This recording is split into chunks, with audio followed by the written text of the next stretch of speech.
Bo'shagan ishlarni hammasini berib yuboringlar, tezroq yuvib yuboraman. Dada, Rayhon qizim, siz bayda qiynalib ishlarkansiz-ku dadajon. O'sha yangi oyoq kiyimni olib bermasangiz ham mayli. Bir yirtiq oyoq kiyimda yuraveraman. Siz qiynalmang. onalarini emsin, erkak kishini yaratmasin ekan. Qarzob bo'lsa ham o'sha oyoq kiyimda olib beraman senga. Yurgin. Dada, Rayhon qizim,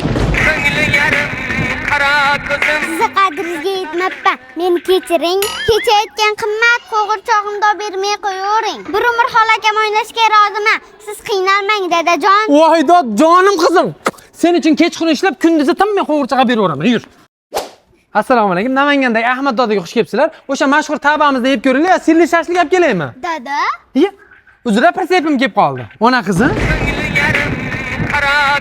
sizni qiynalayotganingizni ko'rib men ham qiynalib ketyapman. iPhone 7 kerak emas, olib bermay qo'yavering. Qachon iPhone 17 olib beraman dedim qizim senga. Olib beraman dedi-ku dada. Ha, onasini emsin, dadam ekan deb meni yelkamga chiqib big'illatib o'tirib, va qiynab yubording-ku. O'lib ketaymi senlarni baqaman deb. Bor, uylarni yig'ishtirib o'tirgin. O'tgan safar olib bergan qo'g'irchog'im bilan patinkamni ham joy yo'qib qo'ying. Tushundingmi? O'zim ham jicha oshirib yubordim-da. Onasini emsam qo'g'irchoqqacha zo'r kelayotgandim. iPhone 4 desam bo'lar ekan-a?